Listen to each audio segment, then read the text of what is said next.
For lesson 1.15, we are back to absolute value, but this time it is absolute value inequalities, so with the greater than or less than signs.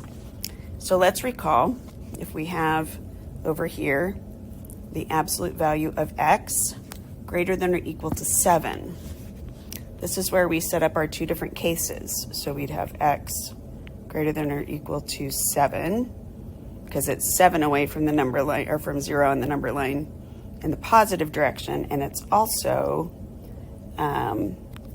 less than or equal to -7.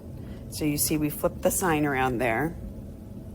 But see the absolute value then over here, we're going to say greater than or equal to. So since it's equal to, it includes that 7 on the number line. And then greater than. But it's also less than or equal to -7.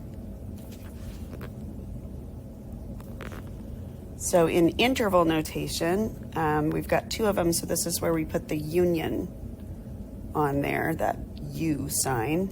So remember, this is negative infinity. Always open with the parentheses. So we've got negative infinity, and then it stops at 7. And since it includes, -7. Since it includes -7, greater than or equal to, with the closed dot, then I have a bracket. Then this is where we put the union sign to say it also includes 7, bracket, because it's closed, to positive infinity. So then a less than or equal to, then I'm going to say same thing, set up the two cases. So x is less than or equal to 4. And then when I do the negative case, I flip the sign. So greater than or equal to -4. So in this case, this is a situation where it's kind of between the two. If it's greater than or equal to 4, -4, and also less than or equal to +4, then it's just this part in between. So this would be -4, all inclusive. I guess I just changed it to red. So -4 to +4, and that is included in there. So what does this mean?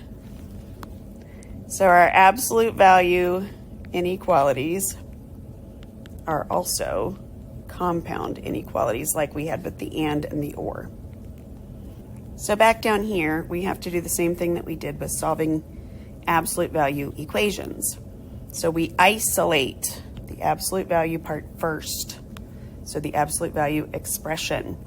Remember, we have to, don't distribute, you have to actually isolate it first and then make the two cases. So the KISS method, keep it, switch, switch. So this is what this means. We are going to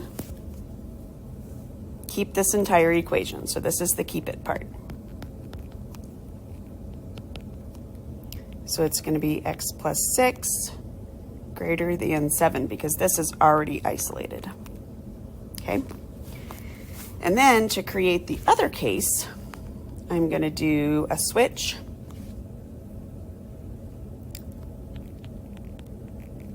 So I'm going to switch the sign. This is the first switch. And then the second switch is to a -7. So I flipped the greater than sign to a less than sign. That was a switch. The other switch is the -7. So then I solve these just like usual. Sorry, not equals. Greater than. And over here, then I have x less than -13. So putting both of these on the same number line, I have greater than 1, and it's not equal to, so it's an open circle. and then less than negative 13. So writing this in interval notation, we do, this is negative infinity over here, so we start with negative infinity to negative 13, does not include it, so it does not have a bracket. Then there's a union sign to say these are both on the same number line, they both work in that equation. So then it's going to be 1 and positive infinity. Both of those are open. Okay, let's come down to where we need to actually isolate. So remember, the first step is to isolate the absolute value part. So here I've got the absolute value of q minus 3. So to isolate it, you see this 5 in the denominator, I need to multiply it both sides by 5. So then I have q minus 3 greater than or equal to 5. That was the keep it part. Then the switch is going to be when I have q minus 3 and I switch the sign, or the direction of the inequality, and then I switch the positive to a negative. So that is the keep it,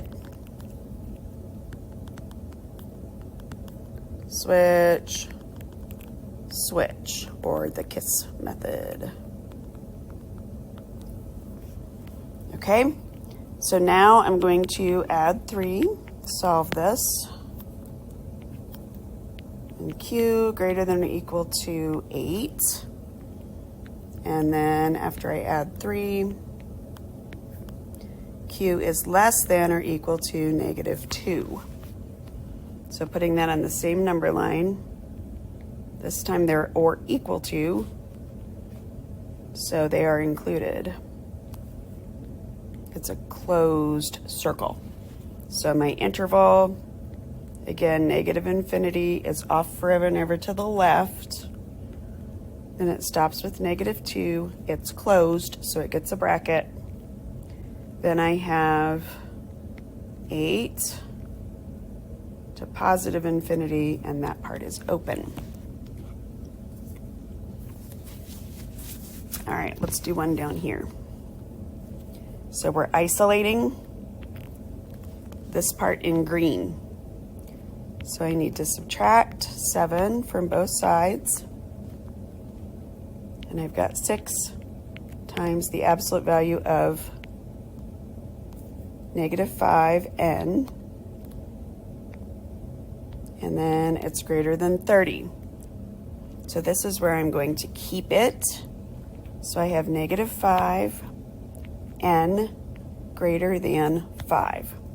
Now keep in mind, when I divide by a negative here, dividing by negative 5, the sign switches around. So I've got n less than negative 1. Then the switch